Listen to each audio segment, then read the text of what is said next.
लोग यहाँ एकत्रित हुए, सबसे पहले मेरी तरफ से लोक जनशक्ति पार्टी रामविलास के पूरे परिवार की तरफ से मैं उनको अपनी विनम्र श्रद्धांजलि अर्पित करता हूँ। और साथ ही में यहाँ पर शहीद छोटू मुखिया जी को भी अपनी तरफ से, अपनी पार्टी की तरफ से उनको भी मैं विनम्र श्रद्धांजलि। साथियों, आज जब हम लोग जगदेव बाबू के जयंती समारोह पर आज यहाँ पर एकत्रित हुए हैं और शहीद छोटू मुखिया जी को जब हम लोग यहाँ पर अपनी श्रद्धांजलि अर्पित कर रहे हैं, तो हम लोग को ये सोचने की भी जरूरत है कि क्या सही जगदेव बाबू अमर रहे, शहीद छोटू मुखिया अमर रहे, शहीद छोटू मुखिया अमर रहे, स्वर्गीय रामविलास पासवान अमर रहे, स्वर्गीय रामविलास पासवान अमर रहे। शब्द को बदनाम करने का काम, बिहार के गौरव को खंडित करने का काम हमारे मुख्यमंत्री नीतीश कुमार जी ने किया। इसीलिए आज मैं हर मंच से, घर से मैं कहता हूं कि भैया मैं बिहारी हूं और ये गर्व मैं हर बिहारी की आंखों में देखना चाहता हूं। एक दिन हम लोग ऐसे बिहार का निर्माण करें जहां पर हर बिहारी गर्व से सीना चौड़ा कर ना सिर्फ देश में विदेशों में भी जाकर बोले कि मैं बिहारी हूँ। भगवान जाने वो किसको आंख दिखाने जाते हैं, पर आंख दिखाने दिल्ली जाते हैं 1000 किलोमीटर की यात्रा करके। और उसका कारण है वो मोतियाबिंद जैसा छोटा सा एक ऑपरेशन, उसके लिए वो दिल्ली जाते हैं। क्यों?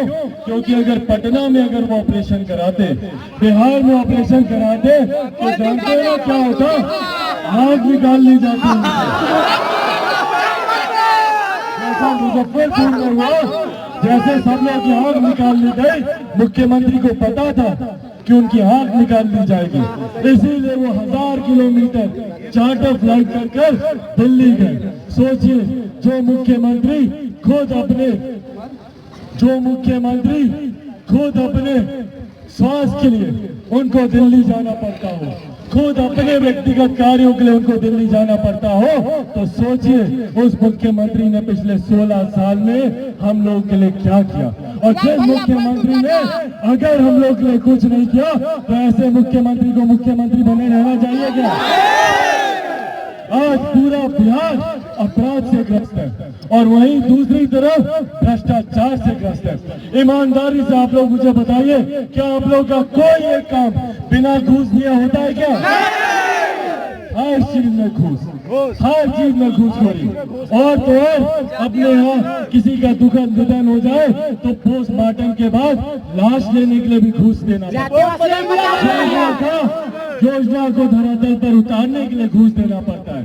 इसीलिए साथियों, आज ये आग्रह करने आया हूँ कि जो मुख्यमंत्री हम लोग को जात पात धर्म मजहब में बांट कर रखता हो, जो मुख्यमंत्री युवाओं से नफरत करता हो, जो युवाओं पर लाठियां चलाता हो पर रोजगार न देता हो, जो मुख्यमंत्री बिहार में किसानों मजदूरों के बेबस हालात पर भी खामोश बैठा रहता हो, जो मुख्यमंत्री हमारे प्रदेश में कितनी भी विपदाएं आ जाए, कितनी भी तकलीफें आ जाए, पर उसके बावजूद वो अपने शीश महल से बाहर नहीं निकलते।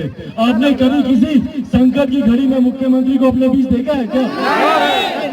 जितनी जहरीली शराब से मौत हुई, मुख्यमंत्री कहीं गए क्या? जितने अपहरण हुए, जितनी हत्याएं हुई, कहीं गए क्या?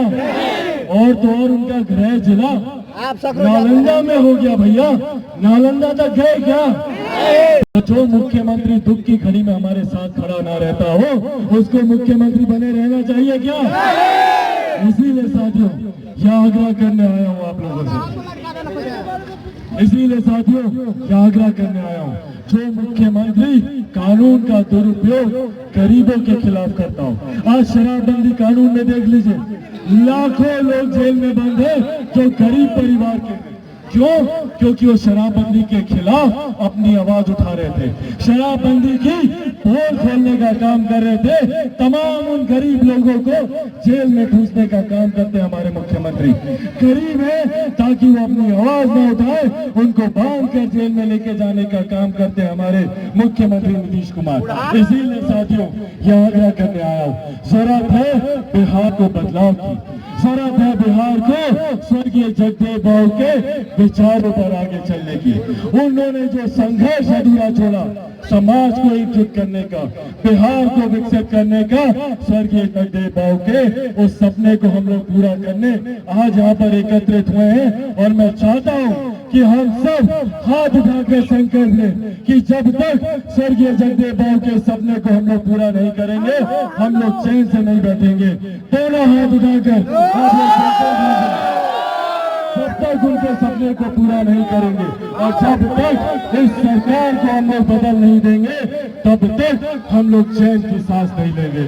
साथियों, अंत में जहां मैं एक तरफ आप सबका धन्यवाद करता हूं कि आप लोग आज यहाँ इतनी भारी संख्या में एकत्रित हुए और मुझे निरंतरता में आप लोगों ने जो प्यार और जो आशीर्वाद देने का काम किया, जहां उसके लिए मैं आपका धन्यवाद करता हूं, वहीं मेरे छोटे भाई प्रकाश चंद्रा जी का भी मैं फिर से धन्यवाद करता हूं, क्योंकि निरंतरता में और ये ऐसे उदाहरणों में से एक है जो गोली चलाने का काम करते हैं, हमारे बुजुर्गों को प्रताड़ित करने का काम करते हैं और यही खबर दिन रात नेशनल चैनल पर सुर्खियां बनती है। और तो और मुख्यमंत्री नीतीश कुमार जी की वजह से न सिर्फ बिहार बदनाम हुआ बल्कि बिहारी शब्द तक को इन्होंने गाली बना दिया। आज आप दूसरे प्रदेश में जाइए, दिल्ली में मैं रहा हूँ, बंबई में मैंने काम किया, देखा है मैंने वहां पे कि किस तरीके से बिहारी शब्द को गाली बना दिया गया। अगर आपको किसी को अपमानित करना होता है वहां पर तो ये बिहारी बोलकर 2 लाठी मारेगा। उसको कोई दूसरे प्रदेश में नहीं देखता कि ये दलित बिहारी है, कि अपर कास्ट का बिहारी है, कि मुस्लिम बिहारी है, कि पिछड़ा वर्ग का बिहारी है। उस वक्त सब बिहारी उनके लिए गाली बनता है। क्यों? क्योंकि बिहार से जो खबरें जाती है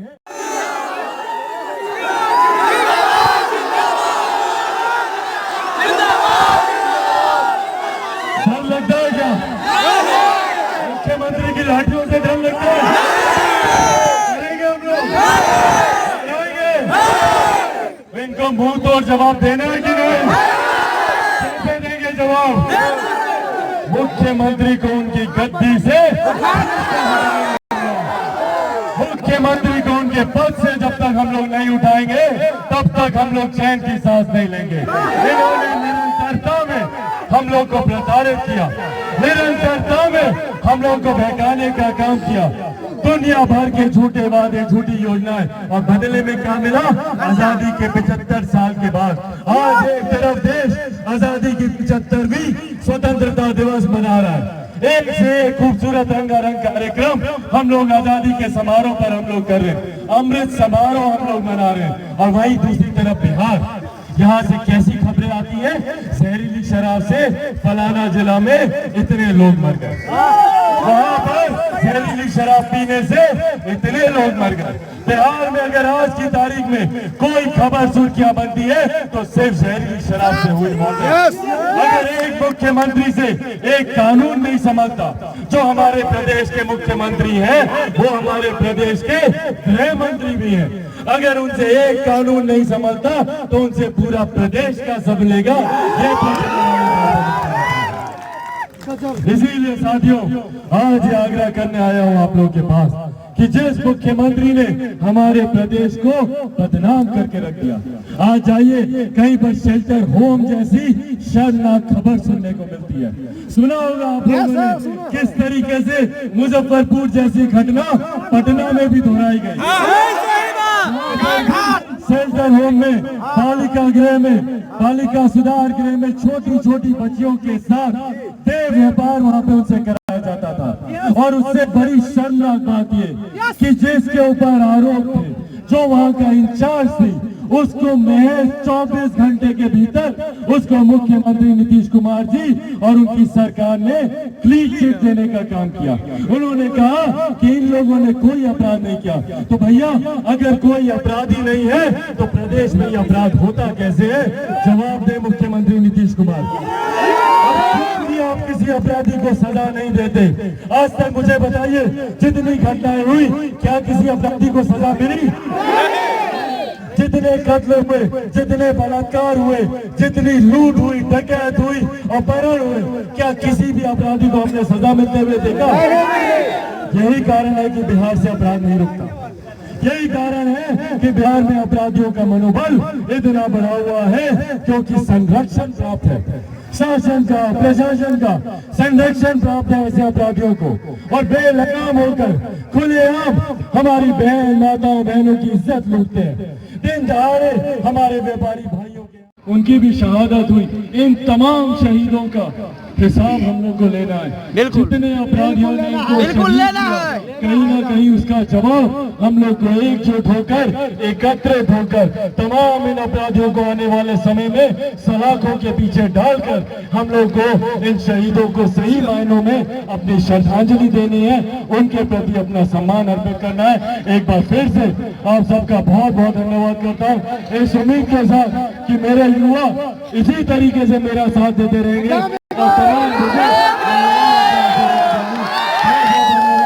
जय हिंद, जय भारत। जनता के बीच इन्होंने निरंतर आप लोग की समस्या को मुझ तक पहुंचाने का इन्होंने काम किया। मुझे खुशी है कि मेरी पार्टी में मेरा साथ देने के लिए ऐसे मजबूत योद्धा हैं जो निस्वार्थ तरीके से गरीबों के लिए, वंचितों के लिए संघर्ष करने का काम करते हैं। तो उम्मीद करता हूं कि जो प्यार आशीर्वाद आप लोग मुझे देते हैं, आने वाले समय में जब इनको भी जरूरत पड़ेगी तो इतनी मजबूती से अंत में साथियों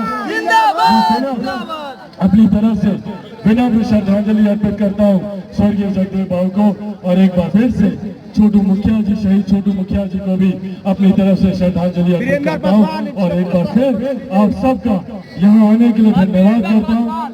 वीरेंद्र पासवान का मुद्दा सर, शहीद वीरेंद्र पासवान जी जो SI थे,